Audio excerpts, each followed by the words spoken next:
कृष्णा वेण्णा नद्यांच्या संगमावर बांधलाय हा सुंदर घाट। बऱ्याच चित्रपटांमध्ये हे ठिकाण तुम्ही पाहिलं असेल। नमस्कार, मी स्मिता म्हणजेच मराठी कन्या। हा सुंदर घाट आहे साताऱ्यातल्या संगममाऊली गावातला। या परिसरात जवळपास 9 ते 10 मंदिरं बांधलेली आहेत। 1735 मध्ये श्रीपतराव पंत प्रतिनिधी यांनी सर्व मंदिरं बांधली। इथे असलेल्या बऱ्याच मंदिरांपैकी विश्वेश्वर आणि रामेश्वर ही 2 मोठी मंदिरं आहेत। नदीच्या बाजूने प्रवेश असलेल्या मंदिराच्या दगडी पायऱ्या चढून वर गेलो। इथल्या नंदी मंडपात असलेला नंदी एकदम कोरीव आहे। तुम्ही कुठूनही मंदिराला बघितलं तरी ते सुंदरच दिसतं। खूप साऱ्या शिल्पांनी मंदिराचा कळस सजलेला आहे। मंदिराच्या आत कोरीव खांब आहेत ज्यावर नाग कोरलेत आणि सगळ्यात इंटरेस्टिंग म्हणजे वसईच्या मोहिमेतली चर्चवरची घंटा इथे आहे। गर्भगृहात असलेल्या शिवपिंडीचं दर्शन घेऊन एकदम प्रसन्न वाटलं।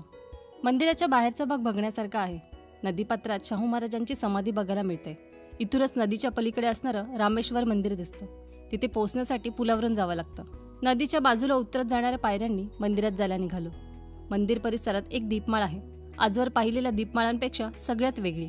दिवे लावण्यासाठी केलेल्या जागेवर पक्ष्यांचं शिल्प कोरलंय, जे बघायला खूपच सुंदर दिसतं। इथे असणारा नंदी एकदम जिवंत वाटतो, इतका सुबक तो कोरलाय।